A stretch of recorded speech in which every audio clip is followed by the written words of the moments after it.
Admiral Taeho Kim stood on the bridge of the ESS Incheon, watching the blue waters of Aquatica shine through the main screen.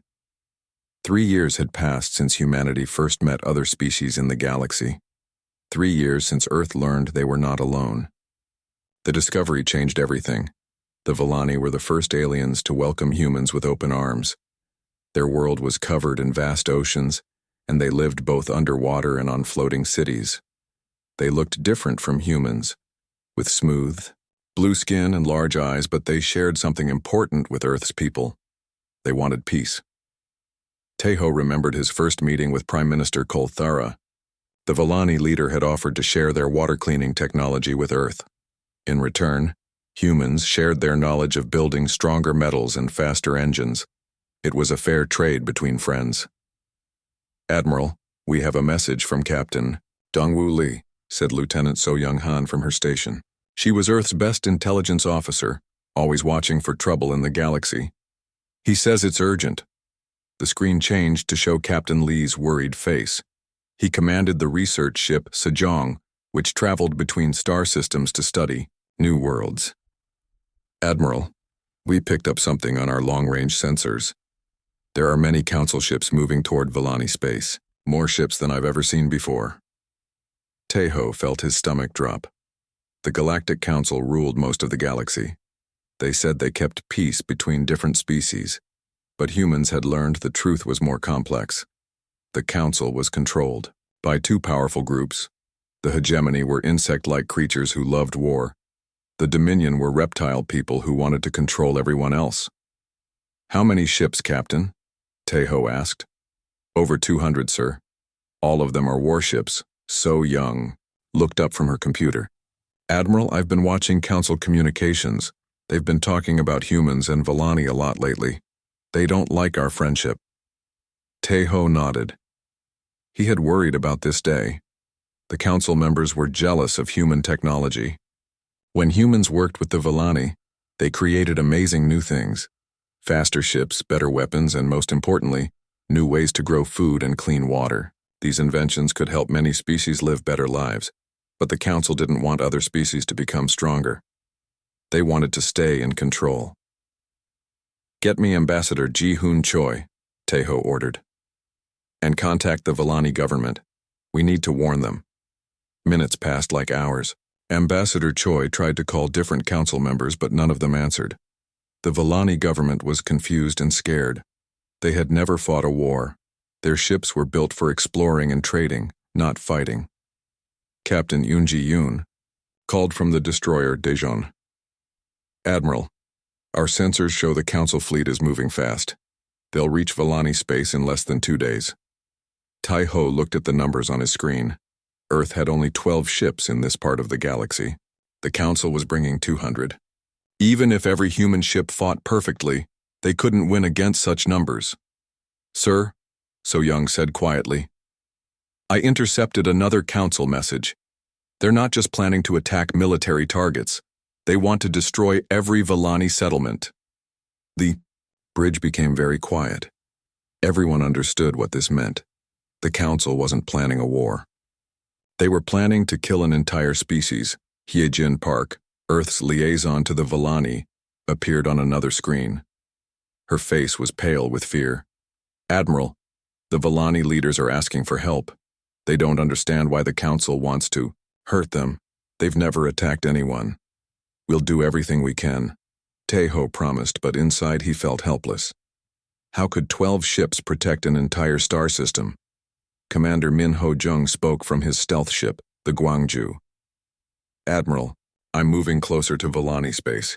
Maybe I can gather more information about the Council's plans." "Be careful, Min Ho. Don't let them see you." Taeho walked to the window and stared at the stars. Somewhere out there, a peaceful species was about to die just because they had become friends with humans.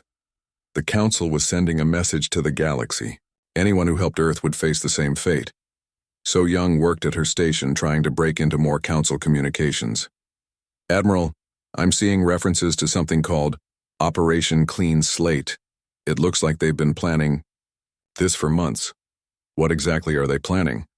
"Complete destruction of Villani civilization. They want to make sure no Villani technology ever helps humans again. Tejo felt anger building in his chest. The Villani had shared their knowledge freely. They had helped human colonies get clean water and fresh air. They had saved thousands of human lives with their medical knowledge, and the council wanted to kill them for being kind. "Sir," Captain Lee called from the Sejong, "I'm picking up energy signatures from the council fleet. They're charging their weapons. Big ones." Tejo knew what those weapons could do. He had seen reports from other worlds that opposed the council. Cities turned to glass, oceans boiled away, entire populations wiped out in hours. "All ships, set course for Villani space, maximum speed," he ordered. "Admiral," So Young said, "even at full speed we won't arrive before the council fleet."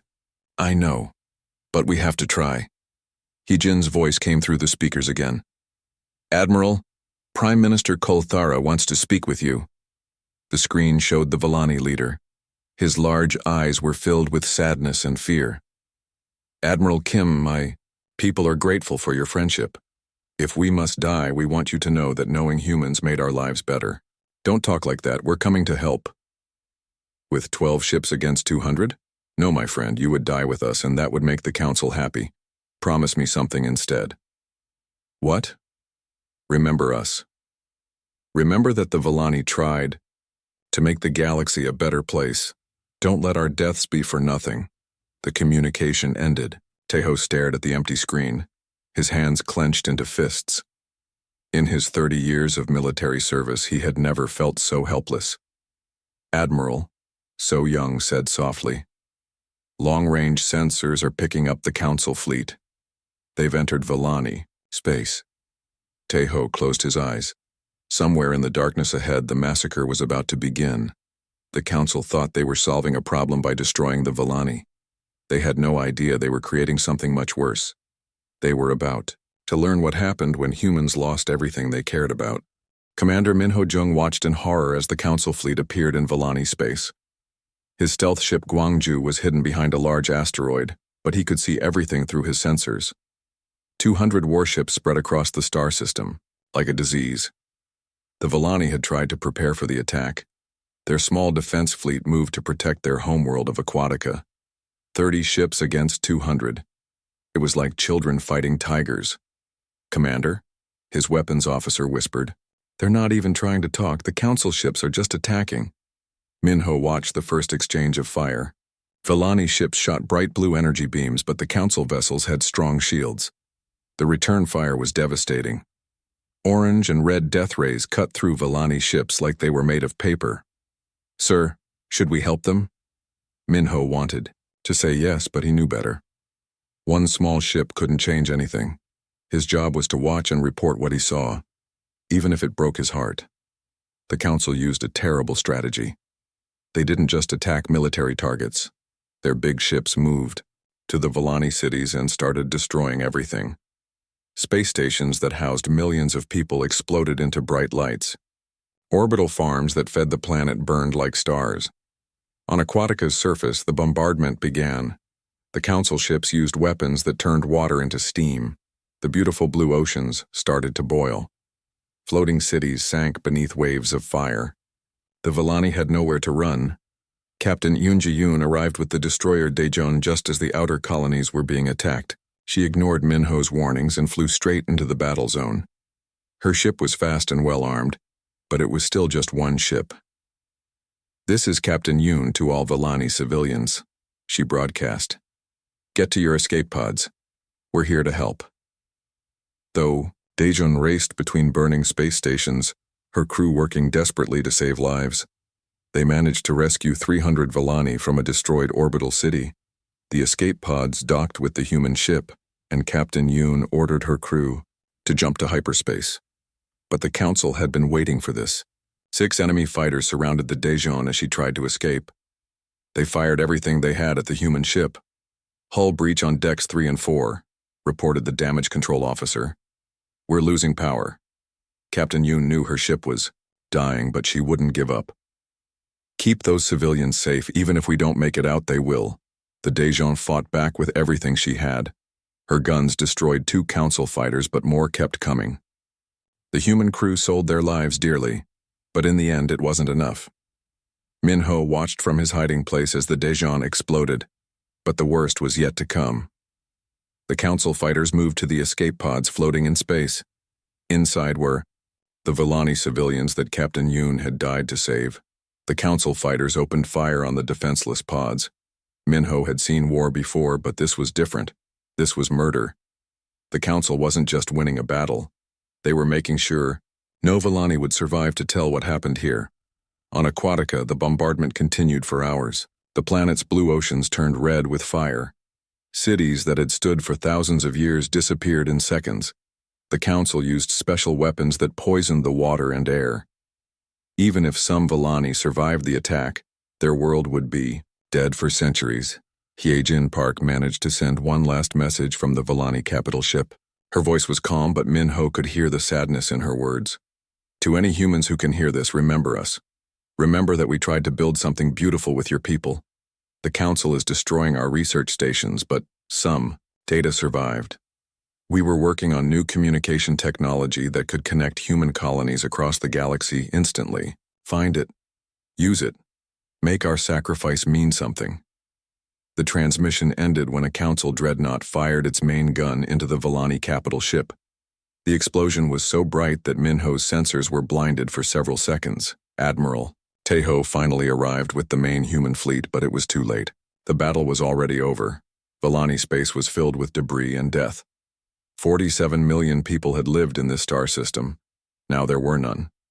The Admiral didn't hesitate. Even though his 12 ships faced impossible odds, he ordered an attack on the Council rearguard. They want to murder innocents? Let's show them what real warriors look like. The human ships fought with desperate fury. The heavy cruiser Mokpo rammed itself into a Council dreadnought, taking both ships down in a ball of fire. The destroyer Ulsan used her speed to get behind enemy lines and destroy a command ship before being overwhelmed. But courage wasn't enough. The Council had too many ships and too much firepower. After an hour of fighting, 3 human ships were destroyed and the others were badly damaged. The Council fleet began to withdraw. They had done what they came to do. An entire species was extinct, and Earth had learned its place in the galaxy. Lieutenant Kyung-Soo Nam was one of the few survivors from the Daejeon.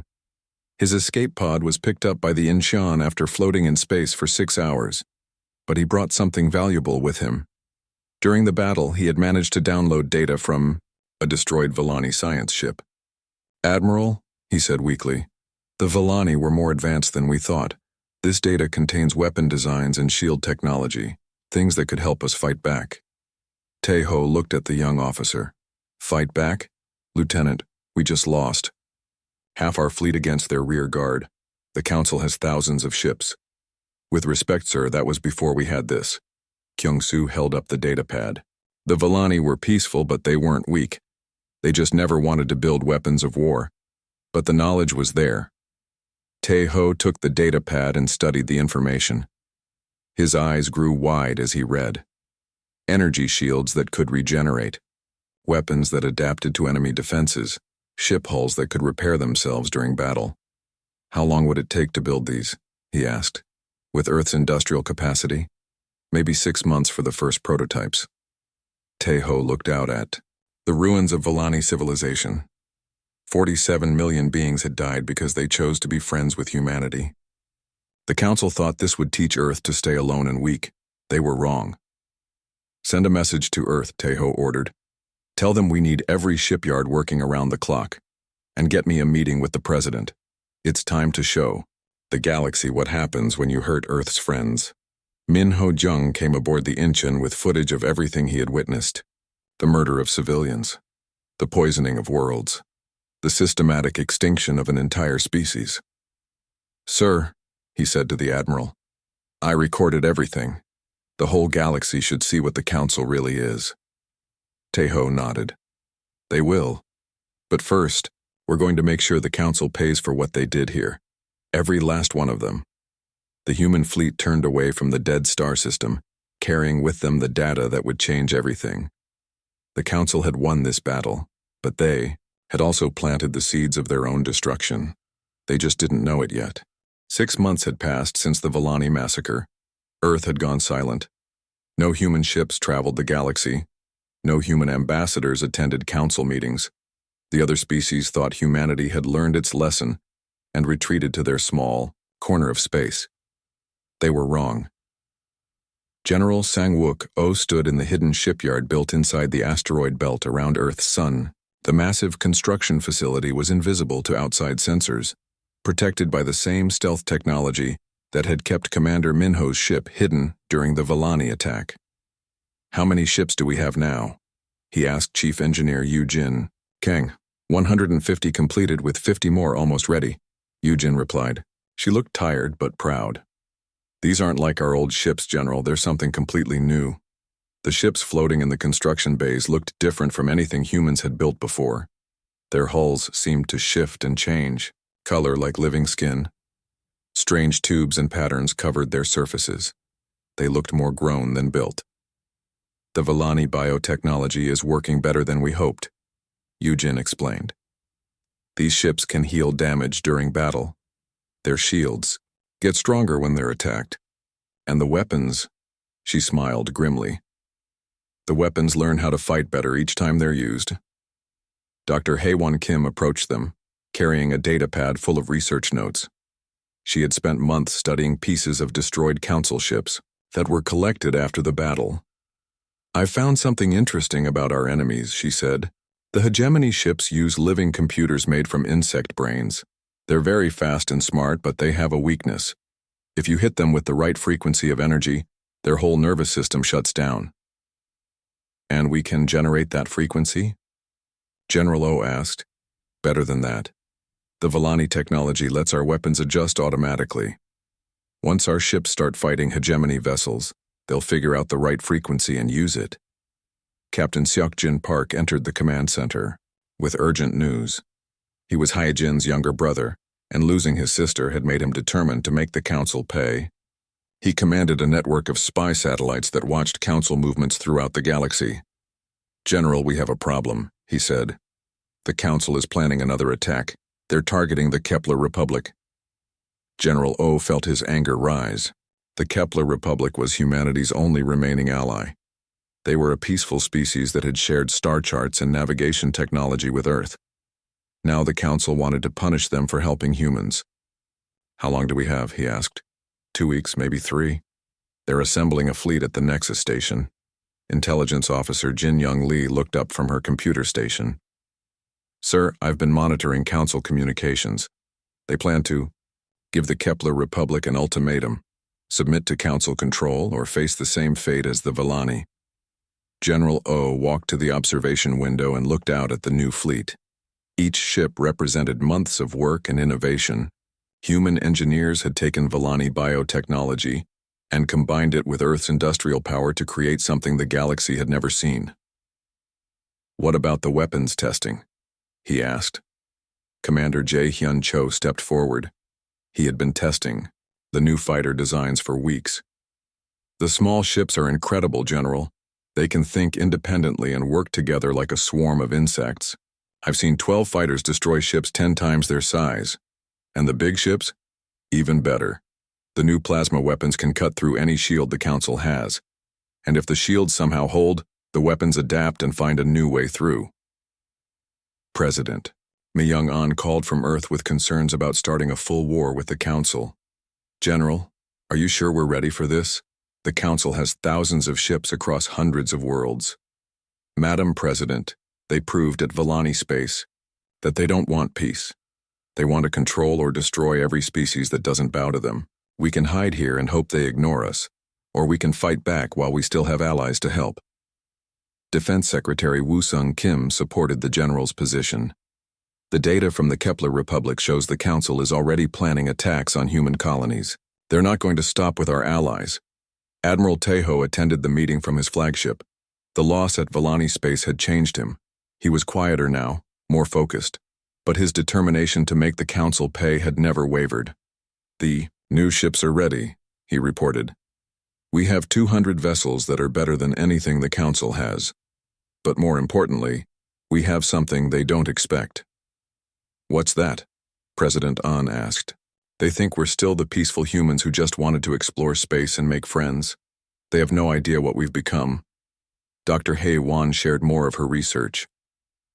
The Council species have been fighting the same way for thousands of years. Big fleets, heavy weapons, direct attacks. They don't know how to fight against enemies who adapt and change tactics. Plus, added Yujin, our ships can repair themselves and get stronger during battle. The longer a fight goes on, the more advantage we have. Captain Seokjin received an urgent message. General, the Council just sent their ultimatum to the Kepler Republic. They have 48 hours to surrender all human technology and cut ties with Earth. And their response? President Dae-Young Seo refused. He said the Kepler Republic would never abandon their friends, no matter the cost.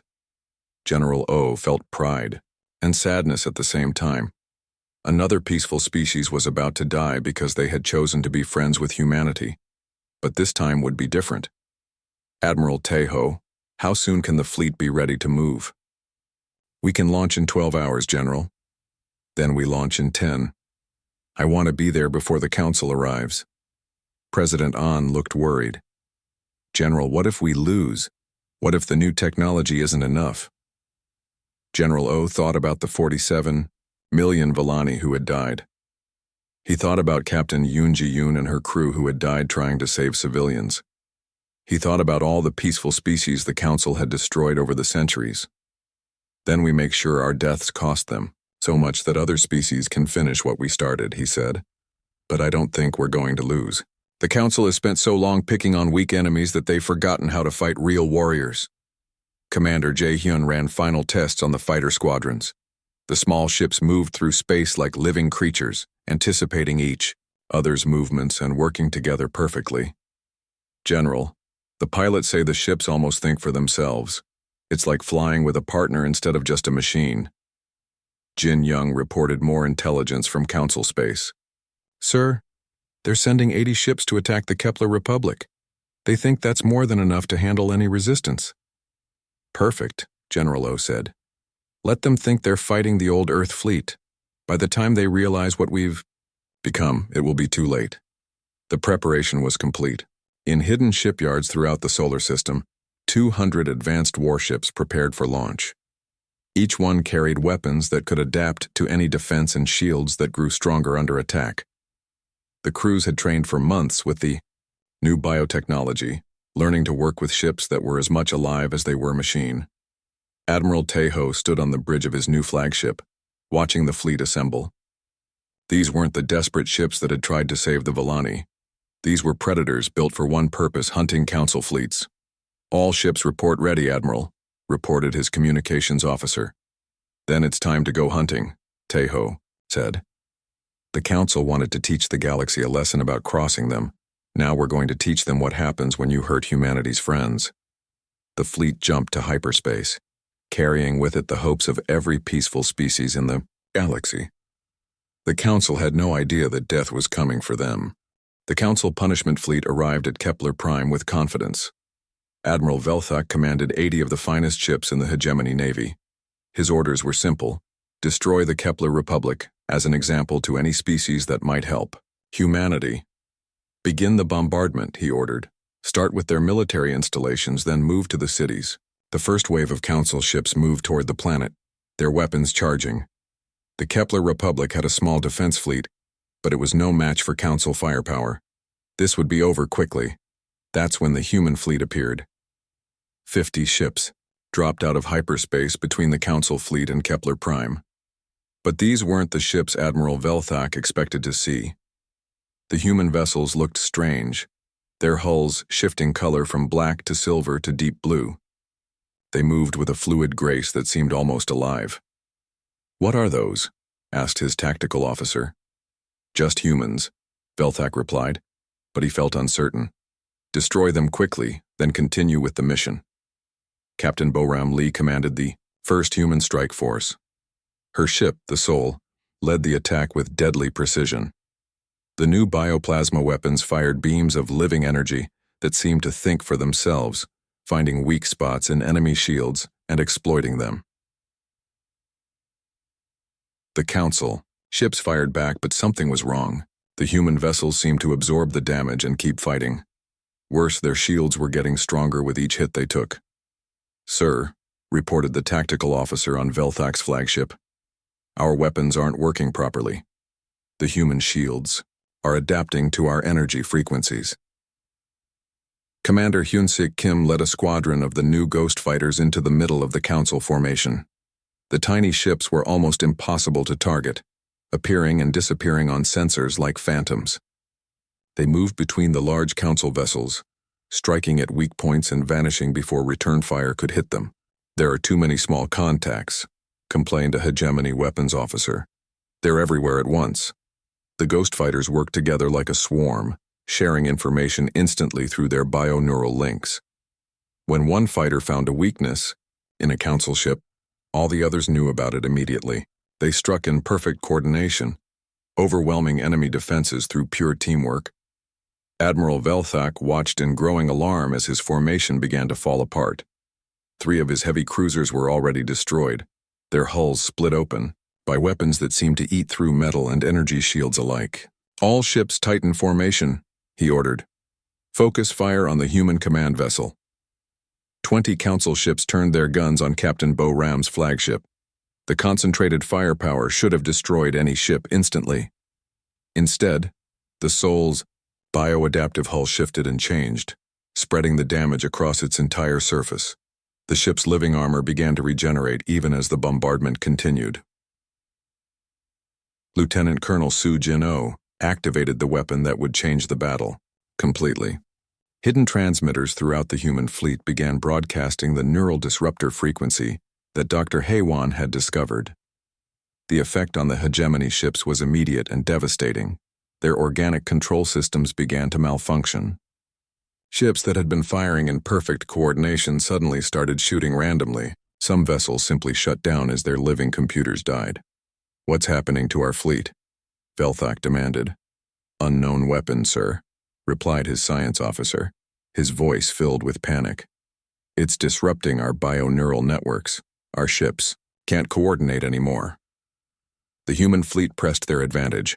No longer facing organized resistance, they moved through the council formation like wolves among sheep. Each human ship seemed to know exactly where to strike for maximum damage. Commander Hyun-sik's fighters penetrated deep into the enemy fleet, hunting for command ships. They found Admiral Velthak's flagship and swarmed around it like angry insects.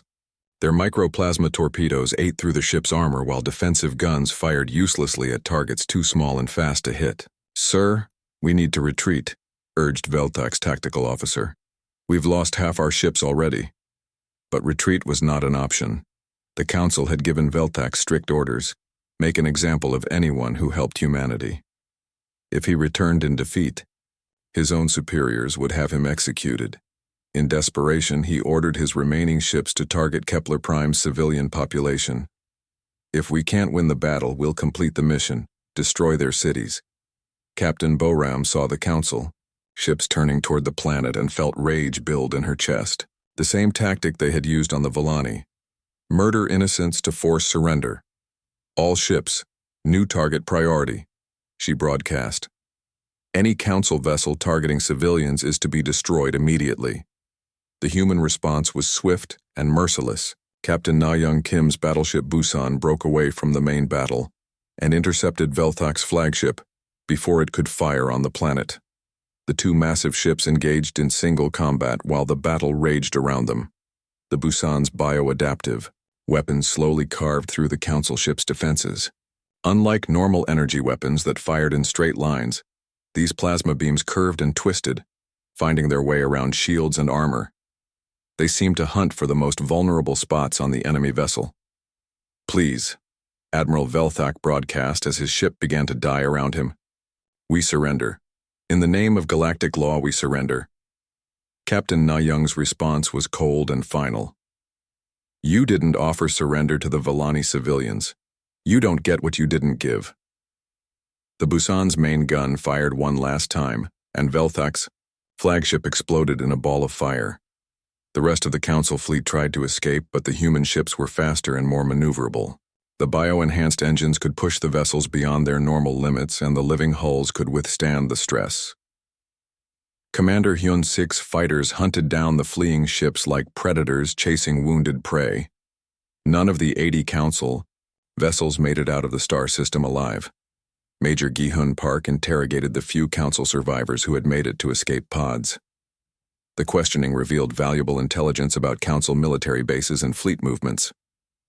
"They have a major shipyard at Nexus Prime," he reported to Admiral Taeho. "It's supposed to be the most heavily defended installation in Council space." Admiral Taeho studied the tactical data on his screen. Nexus Prime was protected by 300 ships and multiple defensive platforms. It was where the Council built their most advanced warships. "Sir," asked Captain Boram, "are we really going to attack their main stronghold?" Taeho looked at the images of the destroyed Council fleet floating in space around them. Not a single human ship had been lost in the battle. The new biotechnology had worked even better than they had hoped. "The Council thinks their main base is safe because it's so well defended," he said. "They're about to learn that nowhere is safe from Earth's vengeance." The news of the battle spread quickly through Council space. An entire punishment fleet had been destroyed without damaging a single human vessel. Species that had lived in fear of the Council for centuries began to whisper about the possibility of freedom. On Earth, President Mi Young-an received Admiral Taeho's report with a mixture of pride and concern. "Admiral, you've proven that our new ships can fight, but attacking Nexus Prime, that's declaring total war on the Council." "Madam President, they declared war on us when they murdered the Villani. We're just finally fighting back." General Sang-wook supported the Admiral's plan. "The Council expected us to hide after they destroyed our allies. Instead, we've shown the galaxy that humans protect their friends. Now we need to show them what happens to those who hurt innocents." The human fleet regrouped around Kepler Prime, their bioadaptive hulls already healing the minor damage from the battle. The planet's grateful population watched from below as Earth's warships prepared for their next mission. Admiral Taeho addressed his fleet commanders. "The Council has ruled through fear for too long. They destroy anyone who doesn't bow to their will. Today we showed them that humanity bows to no one. Tomorrow we show them what real fear looks like." The hunt had begun and Earth's children were very good at hunting. Nexus Prime hung in space like a metal moon, surrounded by defensive platforms and patrol ships. It was the Council's greatest stronghold, a massive space station where their most advanced warships were built. Supreme Commander Thaxor commanded the defense of this vital facility with the elite Praetorian fleet. 300 of the Council's finest ships protected Nexus Prime. Energy shields covered the station like layers of armor. Automated gun platforms floated in perfect formation around the installation. It was supposed to be impossible to attack. Admiral Taeho brought 400 human ships to prove them wrong. "Sir," reported Captain Young-sik Choi from his stealth vessel, "the outer defenses are exactly where our intelligence said they would be. I can disable the sensor arrays, but we'll only have a few minutes before they realize what's happening." "Down." Taeho ordered. "All ships prepare for battle. This ends today." Commander Hyrin Song had spent weeks coordinating false attacks across Council space. While the main human fleet approached Nexus Prime, smaller forces struck at military bases throughout the galaxy. The Council was forced to split their forces, sending ships to defend dozens of different targets. "Admiral, the diversionary attacks are working," she reported. "The Council has moved over half their mobile fleet away from Nexus Prime to chase our decoy forces." Captain Young-sik's infiltration team moved through the outer defense perimeter like ghosts. Their ships used advanced stealth technology combined with Villani biomimicry to appear as space debris on enemy sensors. They planted explosive charges on key sensor platforms and communication relays. Colonel Jun-woo Kim waited for the signal from his position near the main fleet. His ship carried a special weapon designed by Dr. Haewon Kim, an electromagnetic pulse generator that could disable organic computer systems across a wide area. "All teams in position," reported his tactical officer. "Fire," Admiral Taeho ordered. The EMP burst spread across Nexus Prime's defensive grid like invisible lightning. Half the Praetorian fleet suddenly lost power as their bioneural computers shut down. Ships that had been moving in perfect formation began to drift helplessly. The human fleet poured through the gap like a living tide. Their bioadaptive hulls, shifted color and pattern as they moved, making them difficult to target accurately.